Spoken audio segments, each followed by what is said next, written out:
Hmm. What hasn't Baker done? Hmm. Oh shit, hold on.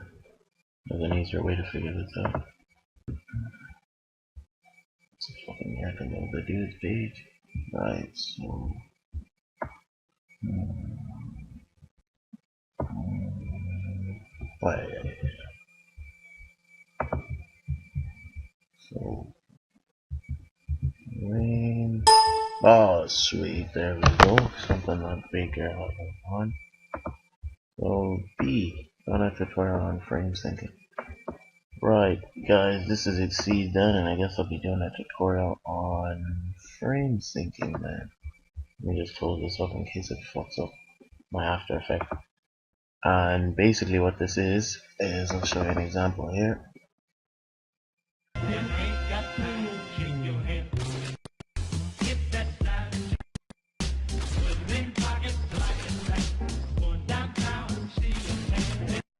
You can kind of see that it was fucked up because my laptop's not that great, like, so I'll just play it again.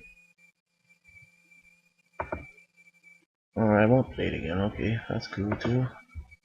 I'll just play example 2 then. Hopefully that plays alright for you guys.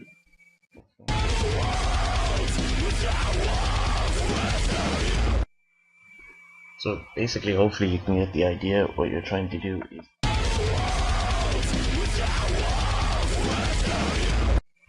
I don't know whose voice will be louder, the music's like sound or my own voice. I have no idea which will be louder, so hopefully you guys heard me there. But what you're trying to do is get like the beats of the song to affect the frame rate. Now, unfortunately, it's not automatic. You actually have to go in there and use time remapping, but it comes out real nicely. And in case you're wondering, those two clips are from a montage that I just released, and you can find it on my channel. It's called God's Swaggy Montage, and the actual clips were done by God's Swaggy himself, and you should check out his channel and his clan's channel because they've got some amazing clips. So how you want to do it is, and I've just done something really stupid there by closing the folder that I was meant to use for the tutorial. But so you're gonna have your clip, and like I said, all the clips here are from God's Swaggy, and your song as well. So you're just gonna have to play through the song quite a lot and find the bit that you want to skip. And of course, while doing that, you probably saw that the syncing wasn't just done on the frames, but it was done on the actual shots as well.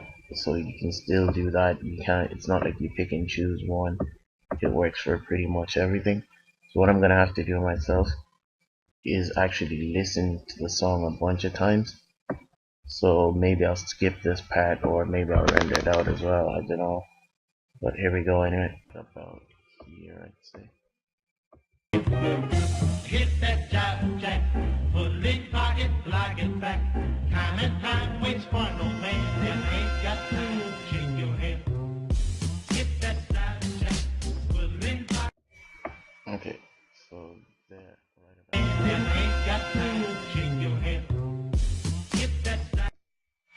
Okay, so with that, press Alt and begin bracket to cut your music to that size, and hopefully I'll be able to put a picture of that on the actual tutorial so that you guys can see what that is. It's very easy.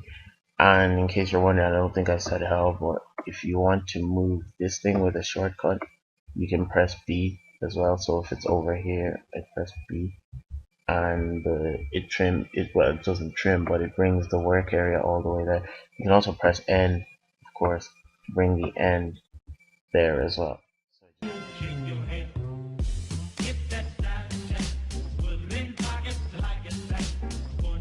for this tutorial, I'll only just show you probably about here. So now what you want to do is drag in your actual clip,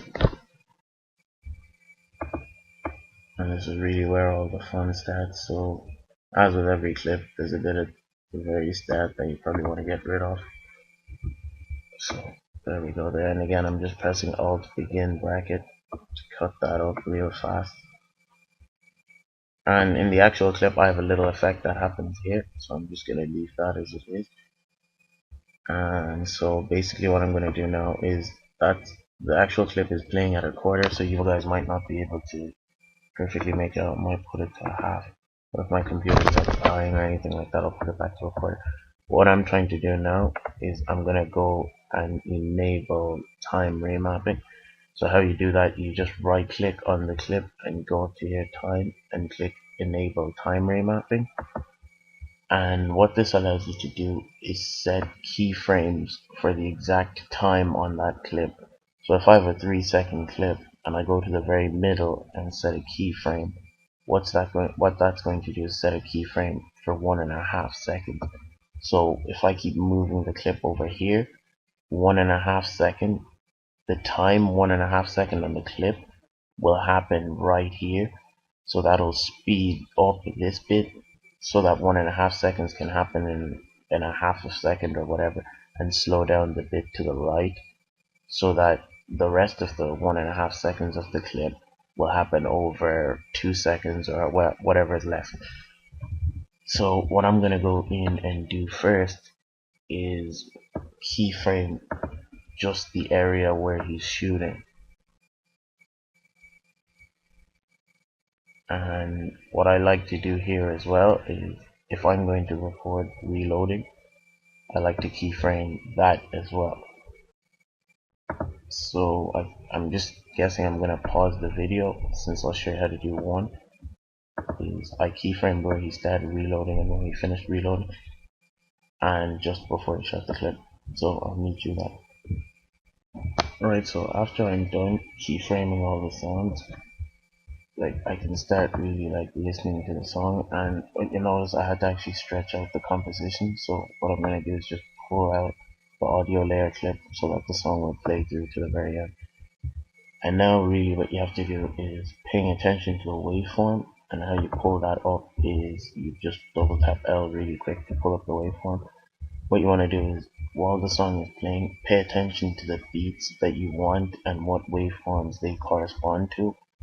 So I think I'm just gonna try to do this with the very first shot and skip, otherwise this tutorial might end up being like half a day long or something like that, and nobody wants that. So unfortunately it's just gonna have to render it out again, but as there's no effects or whatever, it'll be quick. So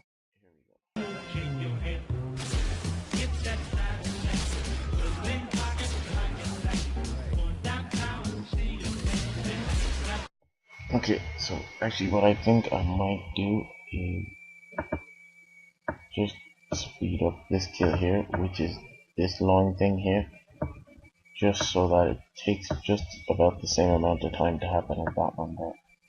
And I think the beat it corresponded to is this, and seeing as I want to keep the tutorial quite short, I'm probably going to trim the comp work area. Yeah, just to about this bit. So again, just hold N and then right click, trim comp to work area. So let me just play that again. And actually before I do that, let me just move this one here, because I think the beat match is probably right there.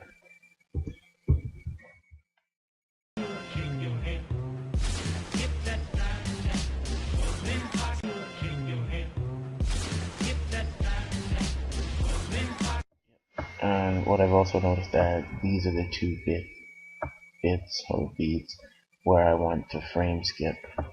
So this is really the whole point of the tutorial. And if you notice there, time remapping actually messes up the audio of the clip, so I'm just probably going to just stop playing that.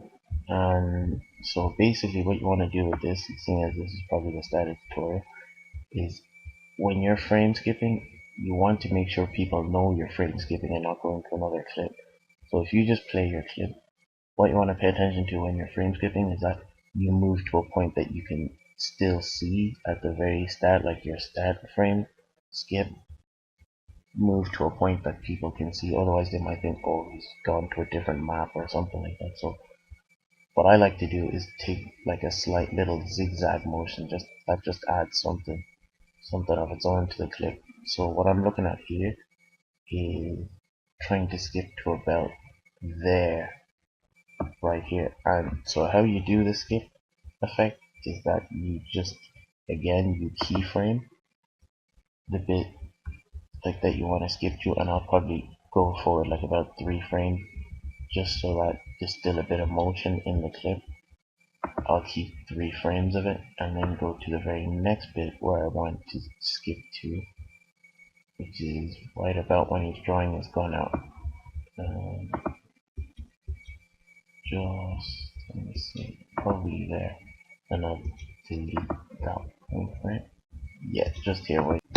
So now, to achieve the kind of frame skipping effect, because if you notice, the video still plays as normal, the trick really is to just stretch these bits, stretch the in-between time. So now if you see there, it kind of skips all the frames till that point and holds on that little bit of motion. And just do the same here, drag it here. And really what you want to make sure is that you pretty much don't leave like too many frames in between the little skip thing, otherwise people's eyes will notice that a lot of motion happens there and it won't be as fluent. So let's just play this and see what we've got now. In your head. Get that side will impact in your head. It does happen, the effect does happen, but it's off. So you just want to kind of play it while paying attention to the sound.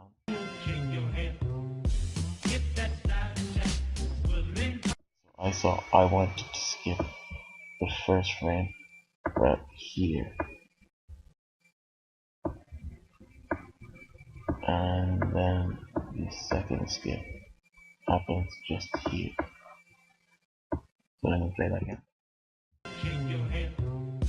Get that side will impact in your It's a lot better. And what I want to do is, because I wanted to skip those frames, I'm probably going to bring the, just here, I'm going to hold it a bit. Hold that a bit and play that again. in your head. Get that side will impact in your head.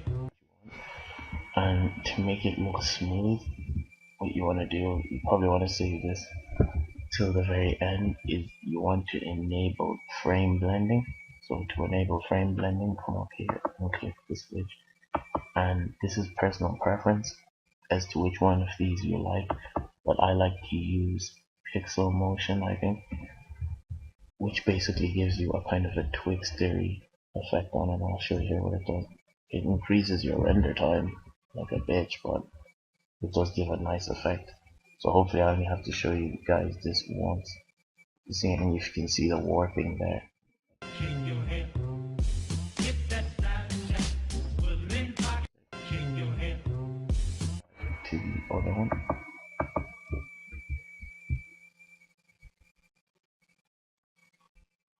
In your head. Get that side will impact in your head.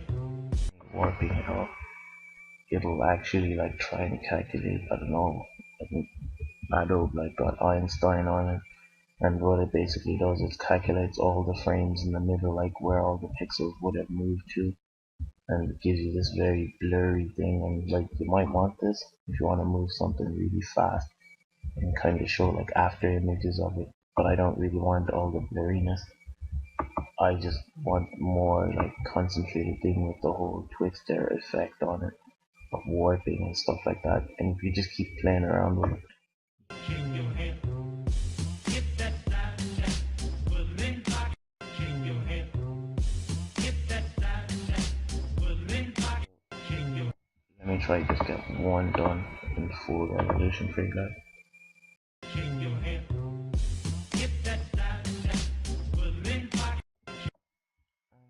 Pretty much it. So thanks for watching.